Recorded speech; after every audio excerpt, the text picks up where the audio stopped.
Hello everyone, मैं हूं तुषार। स्वागत करता हूं मेरे यूट्यूब चैनल इलेक्ट्रिकल ऊर्जा में।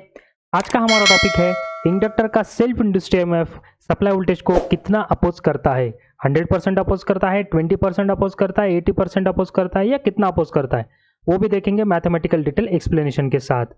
उसके साथ हम लोग देखने वाले हैं इंडक्टर का डेफिनेशन क्या है, इंडक्टर काम कैसे करता है, चेंज इन करंट का कॉन्सेप्ट क्या है, इंडक्टर की एनर्जी कितना कैसे स्टोर करता है, वो भी मैथमेटिकल एनालिसिस के साथ।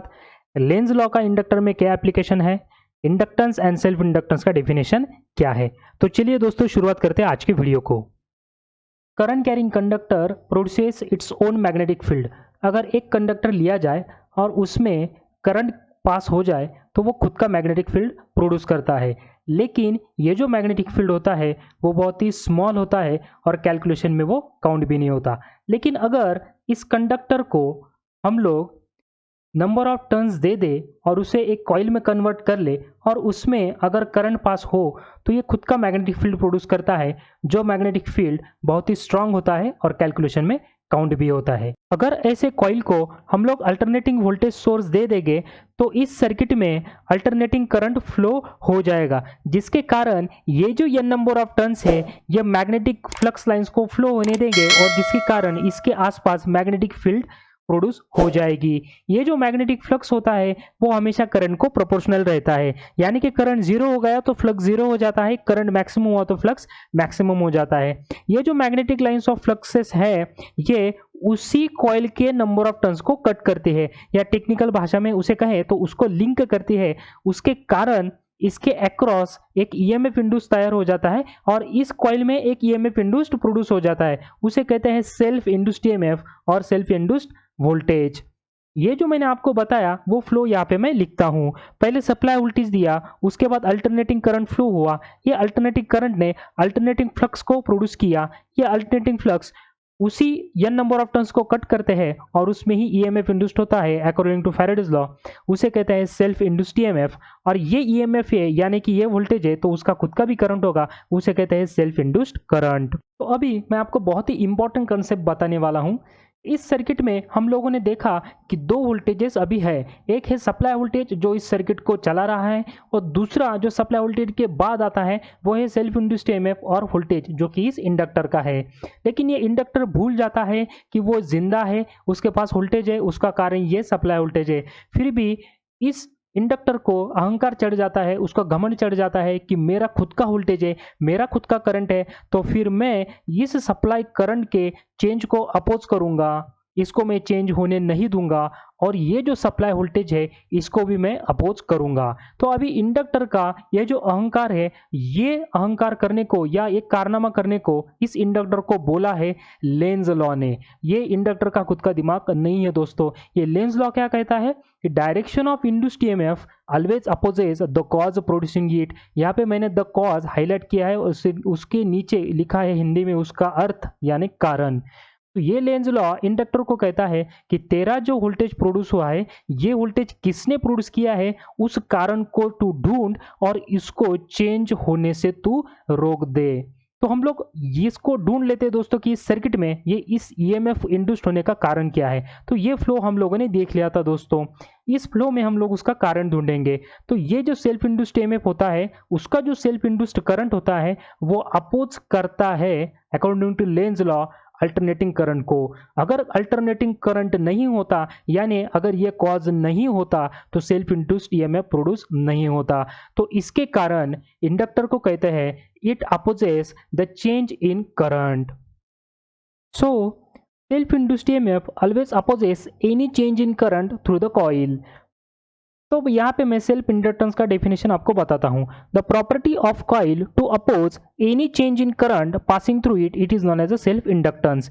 इसका मतलब है इस कॉइल की जो प्रॉपर्टी है यानी इस कॉइल का जो सेल्फ इंड्यूस्ड करंट है वो अपोज करता है चेंज इन करंट को जो सप्लाई वोल्टेज करने वाला है। तो दोस्तों अल्टरनेटिंग करंट अलग चीज होती है और चेंज इन करंट अलग चीज होती है, दोनों एक नहीं होते। इसका डिफरेंस मैं आपको नेक्स्ट स्लाइड में मैथमेटिकल कैलकुलेशन में बताऊंगा। तो दोस्तों अब हम देखने वाले हैं थंबनेल पे मैंने जो क्वेश्चन बताया उसका answer, how much self induced EMF opposes to supply voltage. तो दोस्तों इसका आंसर है 180 डिग्री, यानी कि पूरा का पूरा अपोजिशन। तो ये जो सर्किट था उसमें ये जो सप्लाई वोल्टेज है उसको ये सेल्फ इंड्यूस्ड ईएमएफ 180 डिग्री में अपोज करता है। तो वेवफॉर्म से इसको समझेंगे। यहाँ पे मैंने वेवफॉर्म निकाली है दोस्तों, supply voltage alternating in nature, positive half cycle, negative half cycle. तो इसको 180 डिग्री अपोजिशन, यानी ये हो गया इसका अपोजिशन सेल्फ इंड्यूस्ड ईएमएफ का। तो आप देख सकते हो दोस्तों, अगर यहाँ पे जीरो है सप्लाई वोल्टेज तो सेल्फ इंड्यूस्ड ईएमएफ भी जीरो रहेगा। तो अगर ये पॉजिटिव मैक्सिमम पीक पे जाता है तो उसको इक्वल एंड अपोजिट ये सेल्फ इंड्यूस्ड ईएमएफ अपोज करेगा। यानी अगर मैं यहाँ पे मान लेता हूँ कि ये जो सप्लाई वोल्टेज है इसका वैल्यू ये जो है मैक्सिमम, सपोज ये 240 है, जस्ट मैं कंसिडर करता हूँ। तो अगर ये पॉजिटिव 240 होगा तो इसको ये निगेटिव, इसका मतलब ये -240 वोल्ट होगा। तो ये हो गया अपोजिशन, क्योंकि ये सेल्फ इंड्यूस्ड ईएमएफ था अपोज करने वाला सप्लाई वोल्टेज को 180 डिग्री में। ओके, तो अगर सप्लाई वोल्टेज 240 है और सेल्फ इंड्यूस्ड ईएमएफ 240 है तो दोनों को अगर माइनस कर दूं तो आ जाता है 0 वोल्ट। तो इसका मतलब है दोस्तों सर्किट में वोल्टेज नहीं रहता। तो आपको क्वेश्चन पड़ेगा कि सर्किट में अगर वोल्टेज ही नहीं रहता तो करंट फ्लो कैसे होगा दोस्तों। अगर नेट वोल्टेज या इफेक्टिव वोल्टेज अगर 0 हो जाता है तो सर्किट कैसे चलेगा। तो दोस्तों याद रखो ये है आइडियल केस, ये आइडियल केस है दोस्तों। प्रैक्टिकल केस में ये पॉसिबल नहीं होगा। अगर वोल्टेज 0 होगा तो सर्किट चलेगा कैसे। तो देखिए दोस्तों अगले स्लाइड में हम लोग उसको प्रैक्टिकल केस में देखते हैं कि 180 डिग्री अपोजिशन एग्जैक्टली होता कैसे है। तो मैथमेटिकल एनालिसिस के लिए मैं यहाँ पे एक सर्किट ले लेता हूँ। यहाँ पे एक इंडक्टर है, उसके बाद एक रेजिस्टर है, ammeter and voltage source. Okay, तो याद रखिए दोस्तों यहाँ पे मैं वोल्टेज सोर्स देता हूँ 100 वोल्ट, और ये जो रेजिस्टर है इंटरनल रेजिस्टेंस है इस कॉइल का। ये सीरीज आरएल सर्किट नहीं है, ये प्योरली इंडक्टिव सर्किट ही है, लेकिन सिर्फ मैं इंटरनल रेजिस्टेंस अलग दिखा रहा हूँ फॉर सिंप्लिसिटी ऑफ कैलकुलेशन। तो अगर वोल्टेज 100 वोल्ट है और रेजिस्टर 4 ओम है तो अगर सर्किट रन किया जाए तो इसमें कुछ ना कुछ करंट फ्लो होगा। तो एमीटर ने अगर सपोज 1 एम्पियर करंट यहाँ पे दिखाया है, तो वोल्टेज है 100 वोल्ट, रेजिस्टर है 4 ओहम और करंट है 1 एम्पियर। तो इसके अक्रॉस का ड्रॉप मैं ओम्स लॉ से निकाल सकता हूँ। तो यहाँ पे मैं लिखूंगा V = I × R, V = 1 ampere into resistor. तो ये आ गया 4 वोल्ट। तो इसका मतलब ये है कि only 4 volt is required to drive the circuit. तो 100 में से सिर्फ 4 वोल्ट ही लग रहा है इस सर्किट को ड्राइव करने के लिए। तो बचा वोल्टेज जा कर रहा है दोस्तों। तो यहाँ पे मैं वोल्टेज ट्रायंगल निकाल लेता हूँ। तो ये हो गया रेजिस्टिव ड्रॉप 4 वोल्ट, ये हो गया टोटल वोल्टेज 100 वोल्ट।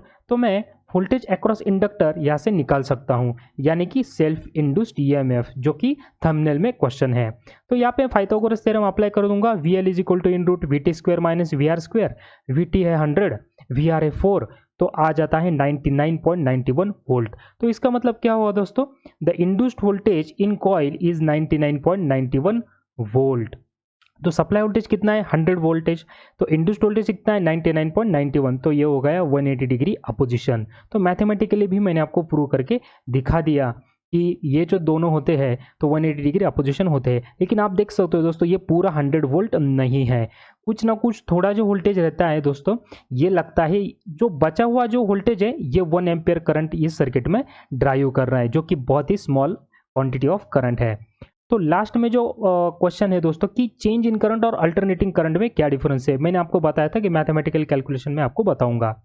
तो ये जो 1 एम्पियर करंट है इसको ये सेल्फ इंड्यूस्ड करंट अपोज करेगा। अगर ये 1 एम्पियर का 2 एम्पियर हो जाता है तो ये उसको क्या करेगा, 2 एम्पियर होने नहीं देगा दोस्तों। मैं वैल्यू की बात कर रहा हूँ, change in the value of current, not the nature of the current. Current तो अल्टरनेटिंग ही रहने वाला है। अगर ये 1 एम्पियर से कम हो जाता है तो ये इंडक्टर उसमें एक्स्ट्रा करंट ऐड कर देता है और फिर से उसको 1 एम्पियर कर देगा। अगर ये 1 एम्पियर से 2 एम्पियर हो जाता है तो इंडक्टर उसको क्या करता है कि अपोजिशन से उसको कैंसिल करके फिर से 1 एम्पियर कर देता है। इसको कहते हैं to oppose the change in current, not the change the nature of the current. तो दोस्तों वीडियो अगर पसंद आ गया होगा तो लाइक कीजिए, चैनल को सब्सक्राइब करने के लिए स्क्रीन पे जो लोगो दिख रहा है उस पर क्लिक कीजिए और सब्सक्राइब कीजिए। मिलते हैं अगले वीडियो में। Thanks for watching.